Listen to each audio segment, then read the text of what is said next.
Welcome, everyone, to Behind the Scenes with Facilities. We're very excited about this session because we've welcomed our colleagues from facilities. So many questions that we get from schools and Get to Green leaders, we have to refer to our colleagues in facilities. And when we talk to other school districts across the country, a lot of their environmental sustainability work comes from the facilities side. We are unique in our environmental stewardship branch that Get to Green really falls under, that we have that collaboration between instructional and facilities working together towards goals. So we wanted to give you the opportunity to hear from them what's happening and then to also answer questions that come up all the time. So next slide, please. As you look at our agenda, I'm going to review some norms. Like many of our virtual PDs, we do have a big turnout. We have over 100 people registered. So we're going to ask you to keep your mics off until you're in breakout sessions. We will be collaborating with one another a couple times throughout the evening. When you're in a breakout, we're asking just the opposite. Please turn on your camera, turn on your mics, engage with your colleagues. We know that's often what you enjoy most about these sessions, hearing what's going on at other schools.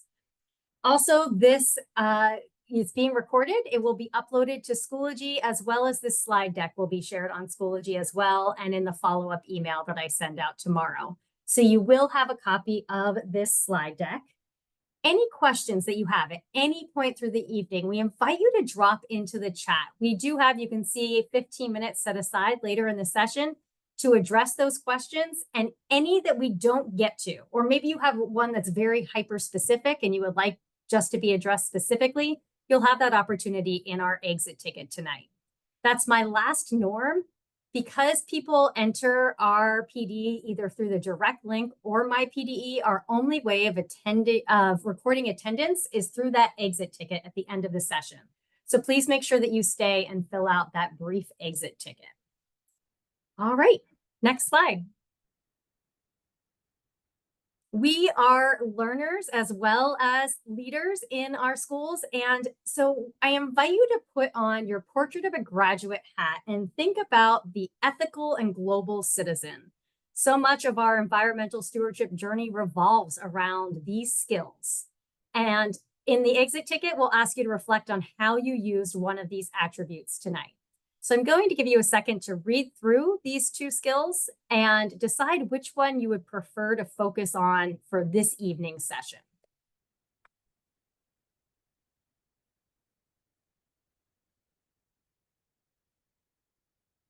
All right, next slide, please. We're going to break you out into small groups, and we ask in your breakout to introduce yourself, share what school you're at, what your role is, and then what is one thing that energizes you in your environmental stewardship work? If you look at that picture there, that is an FCPS student harvesting some green beans from their garden. And so I know that can be energizing for many of us as that work with students. All right, next slide, please. Our first guest speaker is the Senior Manager of Sustainability. Cliff Palavani is joining us to talk about some of the big picture sustainability initiatives in FCPS. Cliff? Hey, how you doing? I'm Cliff. I'm with sustainability with OFM. I've been doing it about a year now. And I come from energy management, HVAC, electrical, quite a bit of background, but want to get started and say hi to you guys. And it's first time meeting with everyone, and you guys make such an impact on things that we can't even think about where we're at. So thank you guys for everything you do. So what I want to do is start with let's see. Do I have control over changing the slide or? Oh, so a lot of questions come up about DC 407s and work orders, and it seems to be a constant question. We'll start with work orders. When you submit a work order, ideally what you want to do, it's for something that's FCPS owned, something needing repaired, clogged sinks, broken HVAC, lighting. it ensures proper maintenance, and and so landscaping as well. If we plant trees and things like that that are not under DC 407, when the building gets turned over, those trees, like for like will get replaced. DC 407s, this is like planning or seeking approval to make changes to the building or property, uncertain about what's allowed. For instance, there's things about the bedding for flowers and gardening. And so what you do is you submit a DC 407, and our structural team will come out and say, hey, this does meet what, you know, uh, the school's aesthetics. Major repairs, renovation, and receiving estimates. For instance, like water coolers. You guys may see water coolers appear sometimes out of nowhere, and that comes from your office. Your office puts in a DC 407. We come out, we put those in, and you guys actually, that comes out of the school budget. Now, what happens with a DC 407 when it gets approved, it actually becomes part of FCPS's material. And for instance, anything happens to those, you'd put a work order in and we would repair it. So when you all don't go through DC 407s, like for instance, for your garden site and things like that, you just get approval. If anything were to happen, that would be onto the school site to have repaired because it's not part of FCPS. So if you guys have further questions, we could talk about that because I know that that's a very hot subject.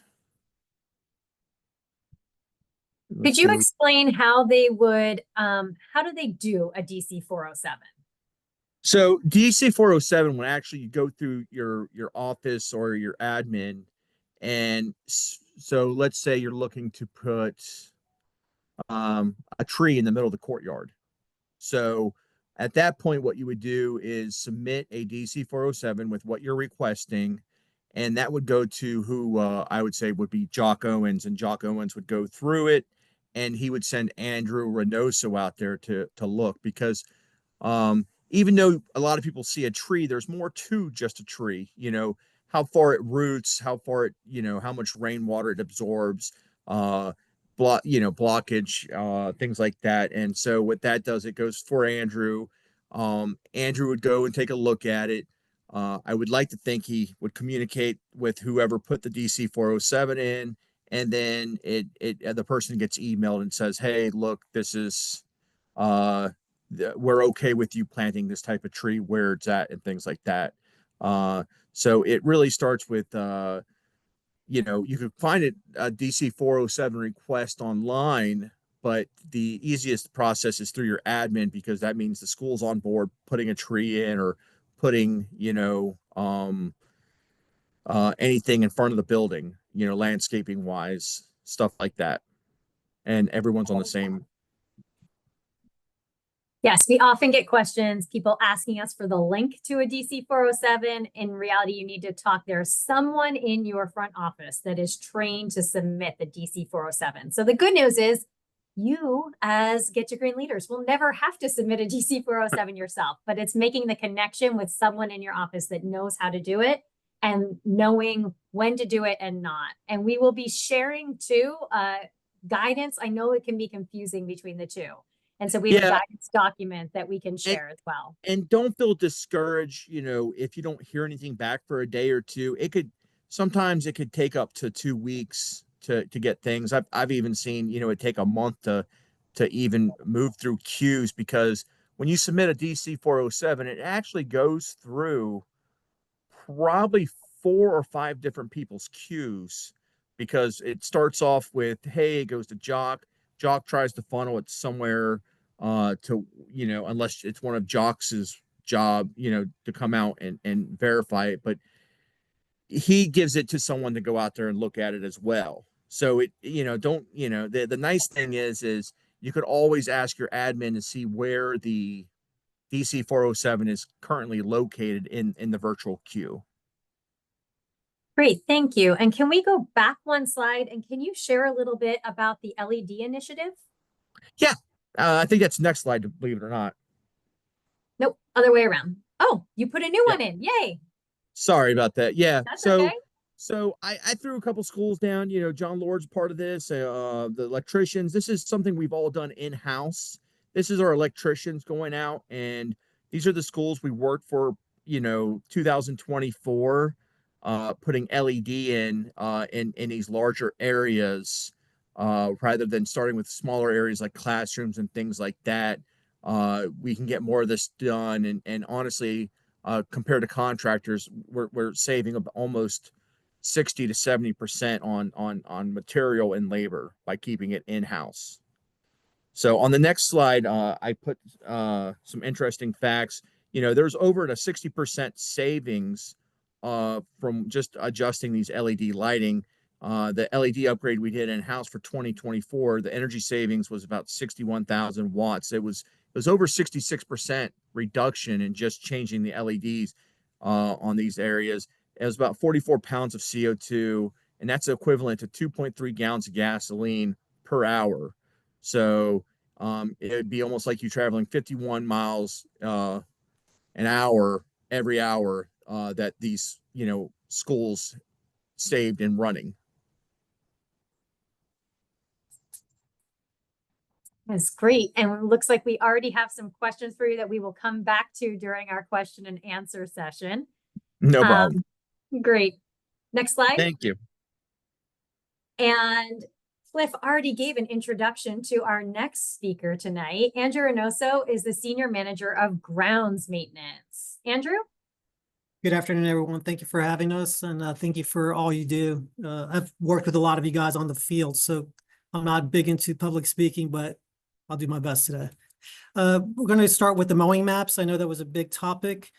So this spring, we're going to update the mowing maps on the hub, including the high schools, and we're going to have them, as you can see on the slide, separated from the zones that each individual person handles. So the contractors would be in the green, the custodial staff would be in the orange, and for the high schools, the athletic department would be in the red. This would differ for the middle schools and elementaries. Red would be Park Authority. They mow our athletic fields. And the main thing is please let us know if you guys have an area that you guys want to plant. Let grounds know because we can remove it from the map. We have that ability now. Also signage is important. I know that we have no-mow areas and we're trying not to mow them down, but the contractor, our challenge is when they change crews for that season, or they have a new person mowing that week, if there's no signage, most likely they're going to mow the area down. So we have signage that we can provide, get with Ally, just basic no-mow signs that we can put in that area. Okay. Also our vendor, is not in charge of the custodial areas. So we definitely want to work with Scott Larson's team for plant operations to ensure like the courtyards or anything around the building that you see in orange has a signage also, because the custodians also have a tendency to mow those areas down. As far as ordering stumps for your outside gardens, we do have stumps. We work with our vendor, our tree vendor. They do provide stumps for us, but it takes a little time. So be patient. If you can submit a regular work order for that, and we will put you on the list to get those stumps out. Usually are 2 to 3 feet size wise, and ensure that you guys put a little description where you want it, and we'll definitely work with you guys for the stumps. Back to tree planting. We work with Casey Trees and Urban Forestry. And what the DC 407 does is 2 things. It's for tracking purposes, so we can track these trees that we put in, and also to ensure that when we get to the site, we're planting native trees. We're making sure that they're planted away from the building about 30 feet. Okay, that's for safety issues, or curb lines or sidewalks. Away from the cameras, okay, and ensuring that the right tree for the right spot. We don't want to plant a big oak right next to the building. Okay, and we're trying to make sure that they're native trees for these zones 5 and 6. Okay. We also want to make sure everybody calls Miss Utility. That's the law in Virginia before we plant the trees. And Casey Trees also installs them. Urban Forestry installs them. But the difference is for us is we dig the holes for Urban Forestry. Casey Trees does the whole thing. They go in there, they teach the kids, they plant the trees, they mulch the areas. I know there was a quick question on DC 407s for the trees. Do we pay for it? Do you guys pay for it? It depends. If you guys have the tree, want the parents or the PTA to plant the trees, or you guys are going to plant it, we would just go out there and assess the area and go through the format. If you guys want us to plant the trees, then we will give an estimate through the DC 407, and then we can plant the trees for you at a cost. Mulch deliveries. Mulch deliveries are free. We use hardwood shredded mulch.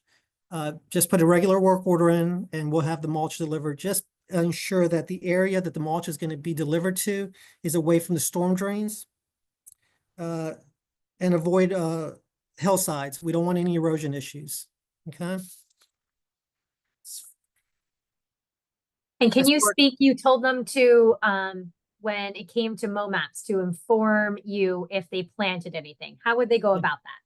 You can send it at my email at agreynoso@fcps.edu, and Allie can provide that for you. And you can also call it 703-764-3500. And my assistant manager, Juan Meza, can also assist. All right. Do you still have the mowing at fcps.edu email as well? That's for the mowing issues, but Okay, I'll double check. for these that. issues, yeah. For mowing issues, that would be too much for that. But maybe we can create one, Ally. That's a good idea for this. Planters have been approved. There's 3 different planter boxes at the area, and Allie knows the specs, and I'll let her talk to you about that, but it has been approved. And then invasive species, we do not use glyphosate. We're manually removing invasive plants. We're using different methods, pulling them. We have contractors. Just want to let everyone know that, we no longer use glyphosate. It's against policy, and we have regulation on it. So just let us know. We'll try to assist as best we can to figure out how we can manually remove them. All right. I think that's all I have. And can you speak, what was that chemical used for before? It was Roundup. So glyphosate is Roundup. We no longer use Roundup, for various reasons. And you guys are great. You guys are our advocates. A lot of people don't know what it is. You guys are fighting the good fight, and we appreciate that. But we're trying to find other sources, and there's really nothing out there that works like Roundup, glyphosate. So we're trying to use our manual labor. So. Okay, thank you so much. All right, and if you attended our energy conservation PD last year, you met John Lord. He is our Senior Manager of Energy Management Education, and he's going to talk about a variety of topics tonight. John? Okay, thank you. Yeah, so some of you I know I have met before, but for anyone who hasn't met me, my name is John Lord. If you type Lord into Outlook, my name is one of the few that come up, so it's easy to get me, but it's JR Lord at fcps.edu. My background, I taught Spanish for 10 years in Amelia County. Then I was the energy manager in Loudoun County for 15 years, and then I came to Fairfax, and I've really enjoyed it here. The energy education team is anybody who uses a Fairfax County Public Schools building. So you're on the team. You may not have known it, but you're on the team. So welcome aboard. And our goal is really simple. It's written on the slide, so I won't read it to you. But anytime that we reduce energy use, we are really also reducing our cost, and we're reducing our environmental impact by eliminating or at least reducing greenhouse gas emissions. So the thing that sometimes we get asked, or we've kind of had some people, maybe word gets around that people worry about, are we trying to save a nickel and then, waste $1? We are never going to make a change that's going to adversely affect health and safety or the educational environment or productivity. And if that is something that you feel concerned about, like if you're witnessing something happening in your school, please don't be afraid to speak up, because we really do prioritize those things. There's no point in saving energy if we can't do what the school system's intended to do. Next slide, please. So every school has an assigned energy education specialist, and the link is going to be, I think, also shared along with the slides. If you don't know who your energy education specialist is, J.R. Lord at fcps.edu, and I will tell you who it is, but there's 16 people who work on our team, and every single school has one assigned to work full time, and you may or may not have met them before. They do all kinds of things for your school. On this list, I won't go through them all, but I'll try to do some highlights to let you know what you can ask for. One of the things that I want to really make clear is that some of the work the energy education specialist is just going to do, like they're going to schedule your heating and air conditioning based on what the community use office receives as far as events go after school hours. They're going to schedule it for regular school hours. Like, you don't have to do anything about that. But if you want them to be in the classroom, if you want them to be visiting the school during the instructional day, if you want them to, consult with your club or your group after school, it's really by request. It's not that we don't have an interest or a desire. It's that we work in the Office of Facilities Management, and so we just need to have that request. So once you make the request, these are the kinds of things you can ask for. We're happy to show up at an event. We have several really neat hands-on activities that we can do with students and community members. Just to mention one, we have a hands-on electric power generation tool where you pedal the bike with your hands and you can light up and see what an incandescent bulb feels like. What does a compact fluorescent bulb feel like? What does an LED bulb feel like? And so you get that kinesthetic experience of what does it mean to be energy efficient. You don't just get to do the calculations or see it on paper. You get to feel it and live it. We are happy to show up and be a subject matter expert. We can visit a class. We can be part of a bigger presentation. It's whatever you want us to do. But information regarding what's the actual energy use at your school, you can pull it off of the dashboard, which we'll look at later. But we can also give you reports that are more customized, that you can print out, that you can give to students in Schoology as PDF documents. You can post them on a Google Drive and let students use them for their research. It's real data that is appropriate to your school or your school community, and we're very happy to help you get that together. We're certainly happy to walk you through your school and let you see the things that use energy, the places where you might not normally go, into the mechanical room to see what does a chiller look like? What does a boiler look like? What is a pump? How do these pieces of equipment interact with one another? We're not going to put you on the roof, but we can use Google Maps and we can take a picture of the roof and show you the kinds of equipment that's on the roof. If you give us a little advance notice, we can go on the roof and take actual pictures of your actual school and the stuff that's up there. So it's a matter of safety. Like we said to begin with, our priorities are going to be never hurt health and safety, but we're happy to educate you. We're going to be doing the Energy Star program. Every school is evaluated to see how does it compare to other schools around the country. If they're in the top 25% most efficient, they're eligible to be Energy Star certified. Many schools have been. Not all schools are eligible to be Energy Star certified. We work very hard to try to reduce the energy use or lower the energy use intensity. Anyway, if you are curious about one of these bullet points and it doesn't just sort of make sense by reading it, feel free to put a question in or just email me, jrlord@fcps.edu. Next slide, please. So here's some of the equipment that we look at.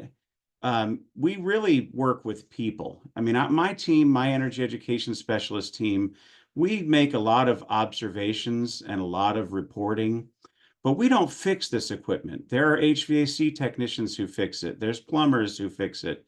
There's controls technicians who fix it, but we are responsible for verifying if it's operating correctly.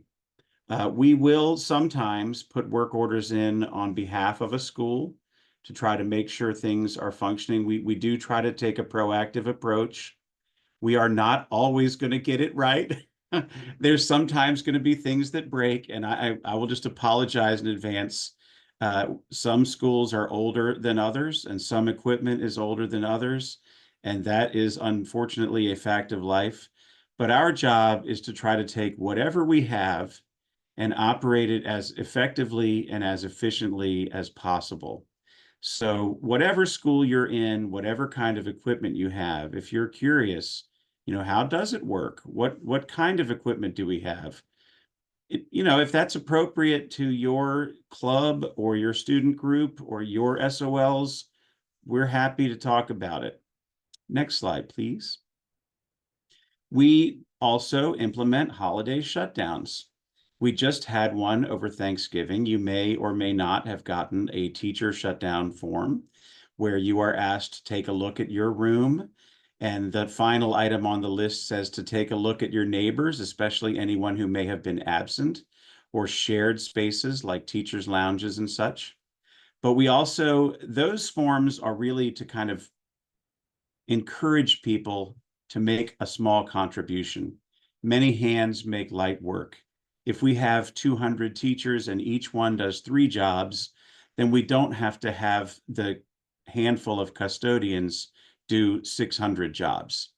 And so it's really helpful for each individual person who works in a room to kind of take ownership of their room and do those tasks.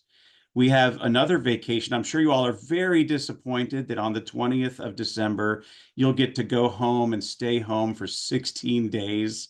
I'm sure that's just heart-wrenching for each of you. But during that time, that's when my team is going to be really active. We really want to make sure that we focus our time and attention on when there's nobody using the buildings or very few people using the buildings. That's where energy management and energy conservation really can take center stage because everyone else has left the stage. So that's our turn to shine. And your custodians, your kitchen managers, your operating engineers, your administrative assistants, people all around your building are contributing to this. They can give you more information. Your energy and your education specialist can give you more information. We've always thought it would be fun to have a school who had a student group who really wanted to kind of adopt the shutdown process as one of their activities. So if that intrigues you, I'm open to trying to partner with someone or anyone, but I don't want you to feel any pressure. It's too soon probably for the winter break, but there's another one coming around in the spring. So, all right, next slide, please. The energy dashboard, I understand that Chrissy has got a breakout session activity where you all will get to really look at this, but let me just tell you what it is and what you can expect to see. We have a piece of software called Energy Cap.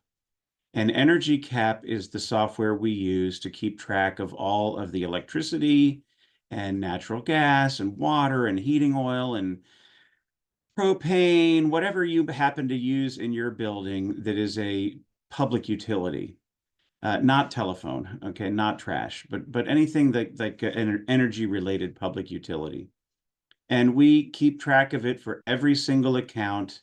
We have about 370 meters. There's 227 buildings, 28 million square feet, and it's all there. And you can get to it in a summary view.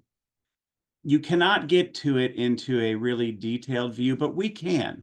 So if there's something that you don't see in the dashboard, we can get you a more detailed report. But a lot of information is in the dashboard. It aggregates it across the entire school division. It aggregates it in certain other, like a pyramid. It'll aggregate it into a maintenance satellite facility. It'll aggregate it into a group of who's assigned to a particular energy education specialist. but it'll also disaggregate it down to each individual school level. So you can really look at the data and kind of slice it and dice it a bit. But I will just say it's a public dashboard, so it has limited functionality, but it's really cool. And if you want to use it, you can. If you find it frustrating, you can always ask our team to give you some insight and some assistance. Next slide, please. So solar energy is really exciting. And I know people are hearing all kinds of good things about solar energy. And I don't want to be like the unexpected damper here, but solar energy right now in Fairfax, we don't have a whole lot of it. What you see on the screen encompasses the entire world of our solar energy that we have on buildings right now. Out of those buildings, 3 of them received a grant. So Centerville, Riverside, and Luther Jackson Middle School each received a grant from Dominion Energy. The Sideburns Satellite Maintenance Center, we built it as a research and training facility for our electricians, because we do believe that in the future we will have more solar PV. And even though our electricians are very highly trained and they're certified master electricians, they don't deal with DC power, with the kind of energy that solar cells produce on a normal basis. So we wanted to give them a place where they could learn and have hands-on and not have to interfere with instruction while they were getting that training. There are sites that are being evaluated for solar PV through what's called a power purchase agreement. Those sites are listed in the talking notes of this slide, but I'll read them to you real quick. Annandale Terrace, Cherry Run, Coates, Mount Vernon Woods, Newington Forest, Old Creek, Sherman, Franklin Sherman Elementary School, Silverbrook, and Waynewood. It is important to note that those schools are being evaluated. The school system has authorized that they be evaluated. The school board said, you can look at them. They may or may not actually be successful candidates for solar. The roof has to be properly equipped to allow solar energy to be produced on it. It has to have the strength to uphold the weight of the ballast. And also these things act like sails. They produce a lot of what they call lateral strain on a building. So the structural analysis is really important. I mention all this because I listed those schools, and some of you may work in those schools and you may be really excited, like, oh, we're getting solar tomorrow. Please don't hold your breath. It just means that the school's being evaluated. And I know that there's going to be people who are going to ask, how do we get on the list? The list is really based on the condition and age of your roof. There's not much you can do about getting on a list. If the new roof is new and it's in good condition, you're more likely to get solar than some other school. Is that fair? I don't know, but that's just the reality of how solar is put into schools. So I'm happy to answer questions later, but I think I've gone through all my pieces. Thank you very much. Thanks, John. And yeah, you already have some questions stacked up for you. Donna, I'm going to ask you to go back to the energy dashboard. So back 2 slides. And John did a great job of explaining how this information is collected and aggregated. And we often hear frustrations from people when it takes a while for it to get updated. And no, sometimes it's because they're waiting for the information from Dominion. I know, John, you mentioned last year it was 4 or 5 months. It was actually closer to 14 months by the time, and that was not just us, it was every municipal governmental entity in the Commonwealth of Virginia. Hopefully that will never happen again. And my understanding is it's not an automated system that automatically updates the dashboards. It is a person inputting that data. So it does take some time. I know that can be a frustration for those of you using this energy dashboard with your students. And I wanted to give everyone an opportunity to really look at that dashboard and think about, find your school, play around with it. We have about 10 minutes. I'm going to put you in breakouts just so you can chat with each other, but you can choose your own adventure here in UDL. If you just want to be on your own to dig in for that 10 minutes, you'll still be in a breakout room, but you're welcome to do that. Or you can chat with other people in the breakout room. What are they seeing at their school? How might you use this dashboard with students? We know of many of you that use this as maybe part of your Eco Schools program or with your initiatives with your students. So we want to give you time to dig into that dashboard. So the link has been dropped into the chat. And I'm going to open the breakout rooms. And again, you're going to find your school in the dashboard and look for the trends and think about how you might use it with your students. The rooms are open.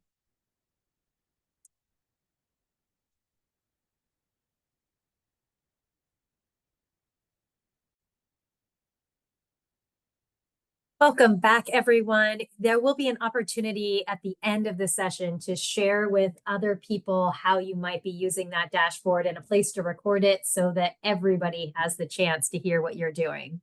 Now, our last guest speaker from the evening is Paul D'Andrade, the Executive Director of Transportation Services. Paul? Thank you. Thank you for that introduction. Excited to be here with everyone. Coming up last, I know everyone's excited to get all the information and move on. Just wanted to tell you a little bit about myself. I started Metro Transportation, and I was able to go over to pupil transportation and deal with our precious cargo voucher. Once again, thanks for inviting me to speak at the after school special.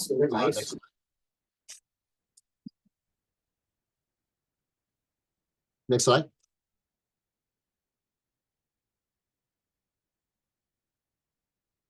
So just to tell you a little bit about our electric fleet conversion, we currently have 1,025 total bus fleet. And we have 900 cars, vans, and trucks that we support the entire division. Some of the cars and trucks that facilities use, we manage and purchase those vehicles also. Currently, by the year of 2025, we should have 73 electric buses. And we should have approximately 27 cars, vans, and trucks that are fully electric. We were moved by the Joint Environmental Task Force, JET, to have a fully electric fleet by 2035. The cost of an electric bus is $440,000, and a diesel bus is $155,000. So it's a big difference between the cost of an electric bus to a diesel bus. Next slide. So our plans for the future, with that much of a big cost, we rely on grants. We applied to a lot of different grants to help with the cost of our buses. We were awarded 2 DEQ, that was the Volkswagen mitigation grants, and we got 10 buses each. So that was our 20 buses. Our first 8 electric buses were given by Dominion Energy as a startup grant for electric buses in the state of Virginia. And then we won 2 huge grants from the EPA. 42 buses were in the EPA Clean School Bus Grant, and another 43 in the Clean Heavy Duty School Bus Grant. So these are, right now, this is what's building our 73 buses as we're moving forward. Next slide. So this is our impact, and this is the most important thing. What are we able to do to help our communities, both our school communities and overall rest of our communities? So right now, our fleet has avoided 541 pounds of nitric oxide fuels over the use of life of a bus. Our fleet of EV buses have avoided 208 short tons of greenhouse gases, and that's equivalent to 6.5 million balloons. And our EV buses save 3.75 pounds of carbon dioxide emissions per mile driven. So this definitely helps out with asthma rates and and different things that both our children deal with and also the community itself, having clean school buses on the road. Next slide. And that's it. All right, thank you for sharing. I know it was interesting. We were at a Green Schools conference and Paul was one of the speakers and we didn't even know he was going to be there. So it was interesting hearing about FCPS impact on a national level, that I know other divisions are interested in how our bus fleet and how you're doing it. So thank you for sharing a little bit with us. So time for questions. I know you've dropped a lot in the chat and Allie has been keeping track of those, and we have about 20-ish minutes for questions, Allie. Any questions that we aren't able to answer in this time, I will cut us off at when we're run out of time for this section, but anything that we're not able to answer, we can answer in the exit ticket. And Paul, since you just spoke, I'm going to start with a question for you about what happens to the gas buses that are phased out of our fleet. Okay. So specifically with the EPA grants, we have to destroy the buses. So we literally have to bore a 2-inch hole through the engine, through the block, and pretty much have to show proof that we've destroyed it, so we will not be able to use it. Our regular buses, they go through auction when they get to the end of life. Our normal end of life of buses are 15 years. So normally 15 years, we'll just auction it off. And you ever see some of the YouTube channels with schoolies where they buy the buses and build them out to RVs and all that good stuff. That's what we do with our normal buses. But the buses that we get with grants, we have to show 1-for-1 that we've gotten them off the road. Hey, can I make a silly suggestion as to what might have happened to them? If you've ever gone to Cox Farms and you've rode on the hayride, especially the nighttime hayride, where they have the great big, they call them the super wagons. Those are the bodies of old school buses. And so that's one place where an FCPS old retired bus might end up.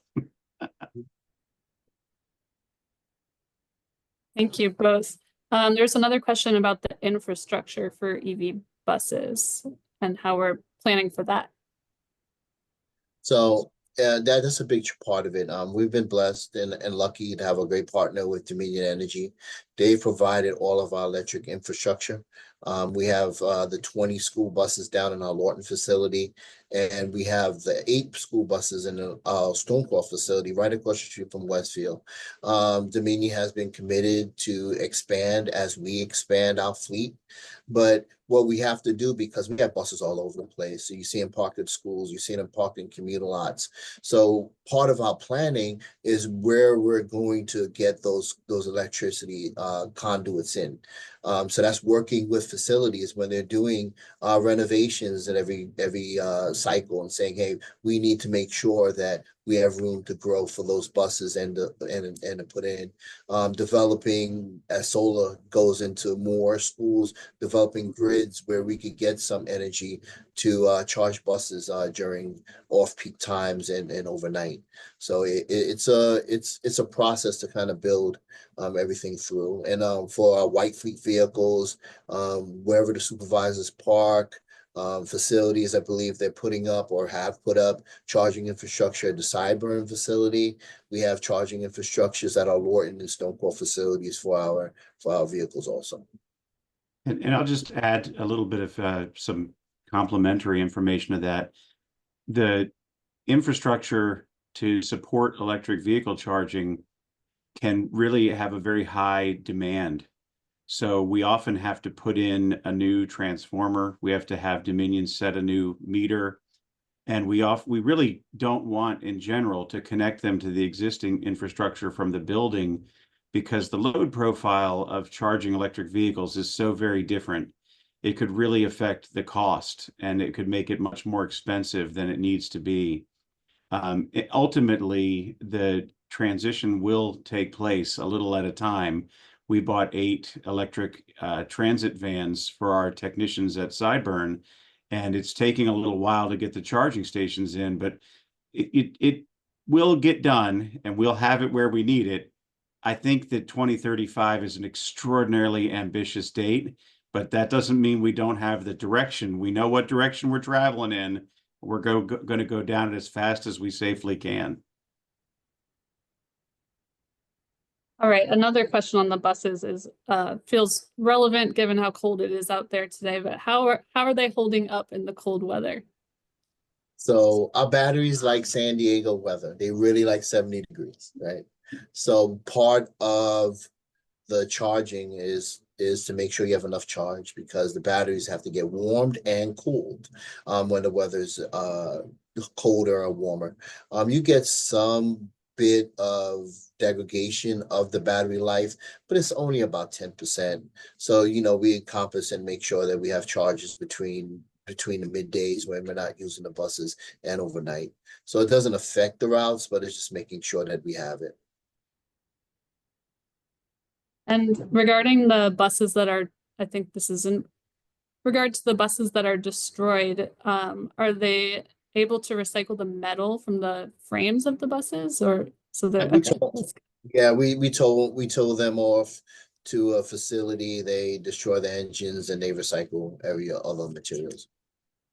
And is the maintenance cost similar for electric and diesel buses?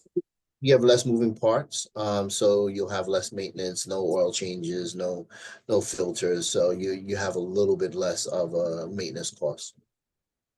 Well, and for people who have not really done the research on electric vehicles, the ability of an electric bus to convert the energy to motion is about 300% more efficient than the ability of an internal combustion engine to convert energy to motion. A lot of the energy that's used in an internal combustion engine is lost as heat. And so it doesn't turn into motion. Whereas in the electric vehicle, that you don't have those heat losses. It is really a very much more efficient system. It doesn't mean necessarily that we're going to cover that cost differential right this second. I see the question in the chat. But I would love to work with Paul on helping to answer that question if somebody really wants to pin that down. But they are a great investment over time. We're kind of on the leading edge of it right now. But my dad bought a 4-function calculator in 1973 for $600. I went to an event the other day and got a 4-function calculator handed to me free as tchotchke. So eventually, these buses' prices are going to come down. They'll be much more reasonable. Yeah, and that ties into our last question about the electric buses is how long does it take for that to pay off versus a conventional bus? Like what is there a break-even point? I don't know exactly when the break-even point is. It's over the cost of the bus. So the life is 15 years. So you're probably seeing the cost differential paying off within 7 years. Thank you, Paul. We're going to shift gears and answer a few questions about grounds. So there were several questions about bamboo in particular, and one was about, is it possible to see where our schools are on the bamboo removal list? I do have a list and I can provide that. We're working with the Fairfax County Ordinance Department.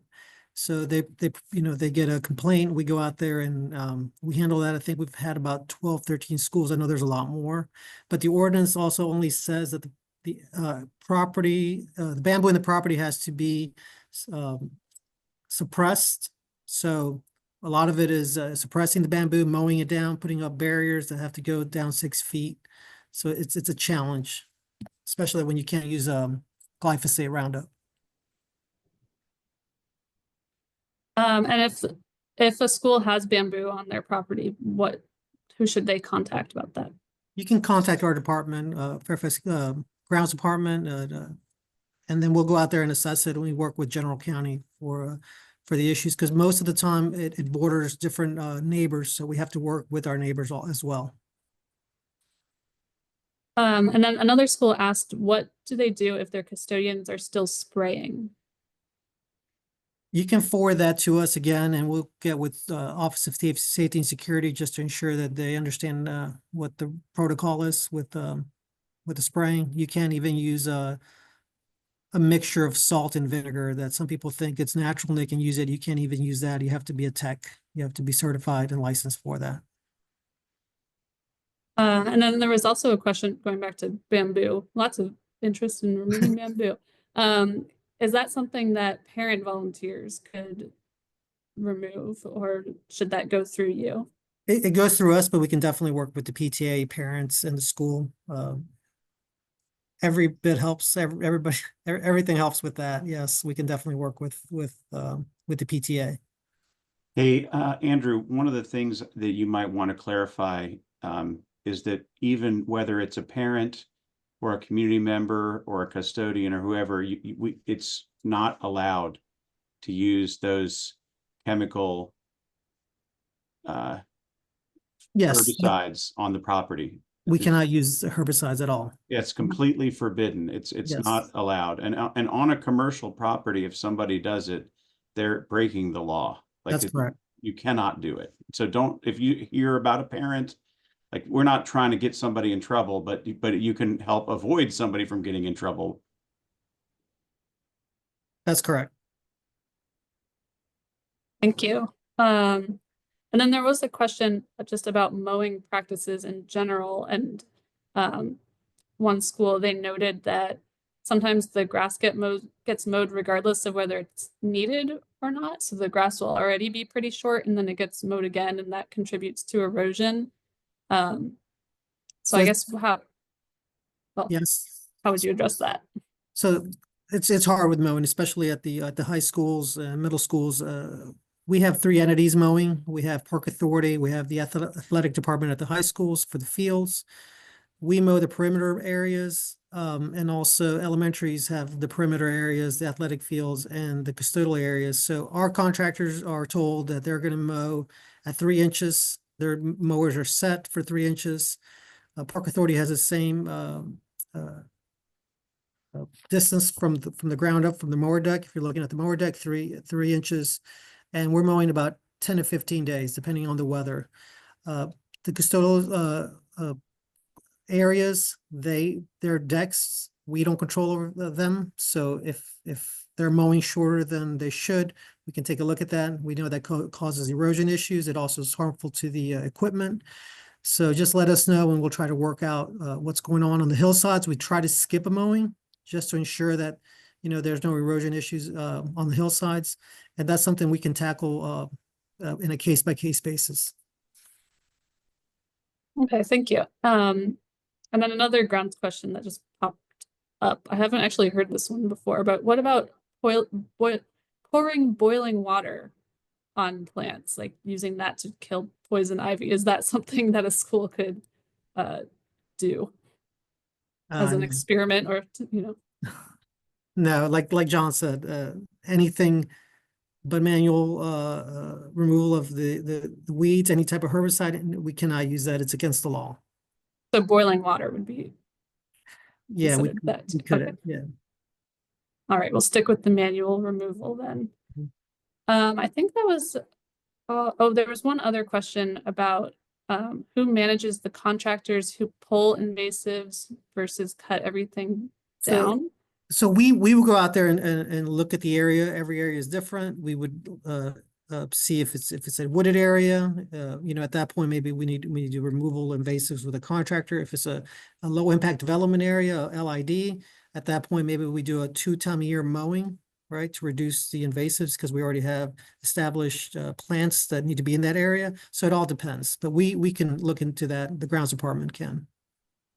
Okay, thank you so much. I think that was all the grounds questions that have come up. Switching gears to the LED lighting. How would a school get on the list to have LED upgrade? Is there a way they can do that? So at this point, the LED upgrades have been based entirely on spaces within buildings that didn't meet the Illuminating Engineering Society of North America standard for lighting requirements in a space. That may sound very technical to people, but basically there is no list for just wouldn't it be nice to change the lights to LEDs, or wouldn't it be a good idea for efficiency to change to LEDs? We've been replacing lights in areas where the lighting system is inadequate. At some point in the future, I believe we will have another funding source, and we will be able to do efficiency upgrades for the sake of efficiency upgrades.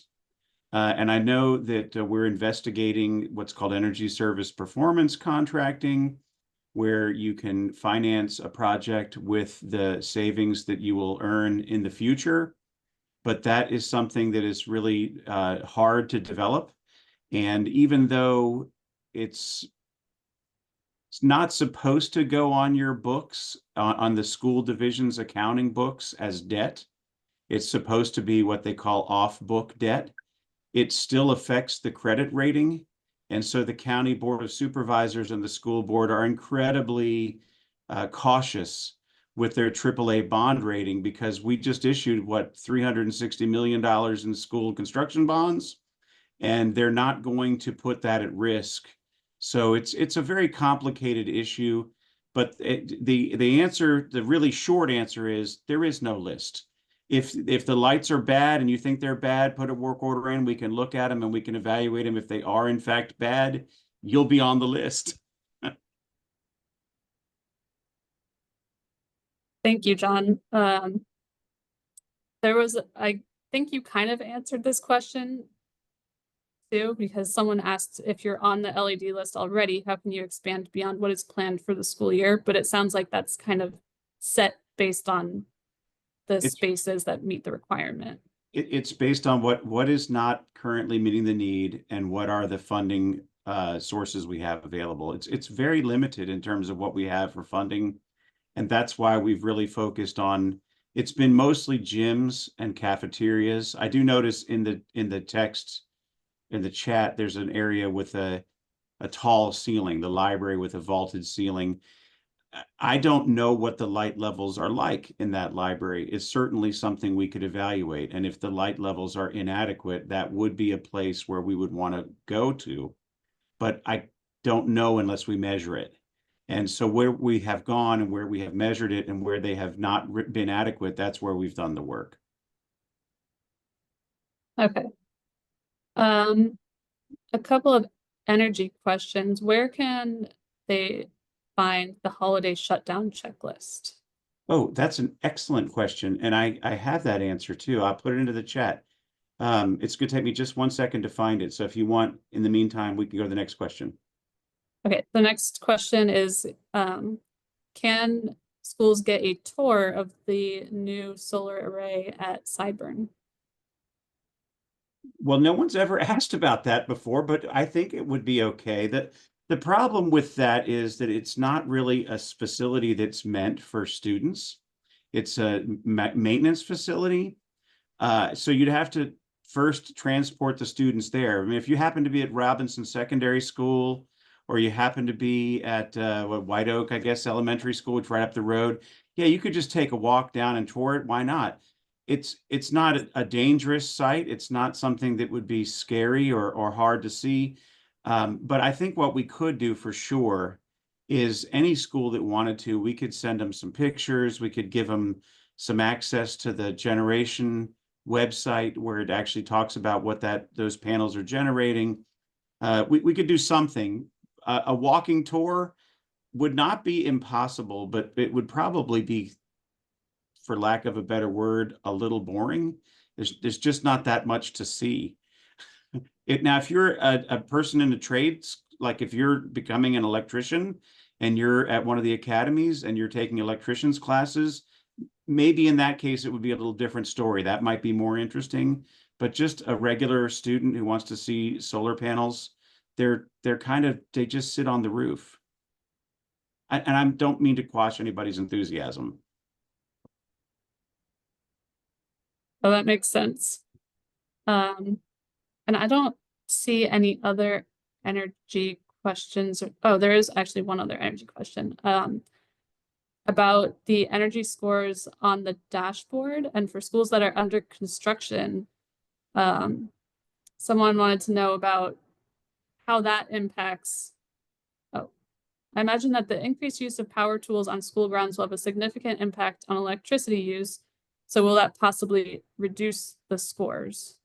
I think maybe for the Energy Star rating. So when a school is in construction, it has a lot of things that happen to it. One, it often gets a huge pile of trailers, which will then have a temporary electric service supplied. They often get a new piece of the building. So that piece of the building, it might get a separate electric service, or it might be an expansion to the existing electric service. There's sort of a wide variety of things that happen with a design and construction site, a renovation site. What often happens is the old meters are disconnected and new meters are connected. So we have to sort of create a new baseline for that building. It's hard to compare a baseline from an existing building and then a building that's in transition and then a building that's really new. But we can do some comparisons. And if someone's really excited about that, we can talk about what's called the International Performance and Measurement and Verification Protocol, the IPMVP, which is the standard that is used to do those measurement and verification things. And we can go really deep into it, but it's hard to say what exactly happens at every site. Okay, thank you. And then there was a new question for grounds that just popped up. Is that, so if a school's green team wanted help identifying invasive species and advice on how to remove them, is that something that they should reach out to your team about too, Andrew? Yes, just be patient. Like, you know, we're 22 employees, and my management team's 3 that understand this. So if we can schedule something, most of the time it's going to have to be in the spring or summer or early fall when we can start identifying the plants. Yeah, but definitely we can do it. Just might take a little time. And there are some fun apps. I think is Seek the one. Yeah. Yeah, Seek plant- that yeah. you can use to identify them too. So Yeah, Plan ID you can- also. Yeah. Yeah. All right. I think that is all of the questions we have. Does anyone want to have one more? Do you want to squeeze in here or? Yeah, you have 1 minute left. Everyone's doing excellent with their timing this evening. That was a lot of questions that we got through too. Great It job, was. team. And if more come to you with our remaining time, again, on the exit ticket, you can ask specific questions or something else that pops to your head. Allie, there was one question about to get rid of weeds using the solarization method, if that was okay. Just to like, you put a tarp over it. Yes, that works. We work with Daniela Wynn with the Meadows with that. Yes, that's perfect. Awesome. All right. Thank you, everyone. And thank you for your vast knowledge, speakers. It was great having you share, but also to be able to answer our burning questions. All right, next slide. So we heard a lot this evening about what facilities is doing to make our schools more sustainable and our division as a whole moving towards sustainability. But all of you are leading student-based green teams. And so you might be wondering what your students can do to really spearhead these initiatives. So you've probably heard of Eco Schools before. Again, this is part of the National Wildlife Federation. Their Eco Schools platform has over 50 eco action cards that can really direct environmental stewardship at your school level and give ownership to your students about what they want to work on at the school, what need do they see, and how can they work on it. So these are just a few of them that I pulled out that have to do with the topics we're talking about tonight. And again, many of you are doing these things at your school already by registering for Eco Schools and completing the certification questions. You can get recognition on a national level for the hard work that you're doing. I know John mentioned the holiday shutdown, and Kathleen wrote in the chat, having your green team, just even going room to room and reminding teachers or doing the check-in on the teachers on that last day before a break, like, can I help you unplug things? Can really put the ownership back on the students for shutting down their school and also gets them excited about making an impact. They can't, I know when I led my student green team, they desperately wanted to install solar panels on the roof of our school. And sadly, that is out of their purview of control. But being able to do small things like the energy vampires or tracking on the walk, bike, roll to school day, tracking your school emissions and getting people to come to school in alternate ways are ways that students have within their control to impact the sustainability of your school. Next slide. And that energy vampires lesson, if you've ever done this, it's great fun with students. You use a kilowatt meter and find the energy vampires, the devices in your school that are pulling energy even when they're not in use.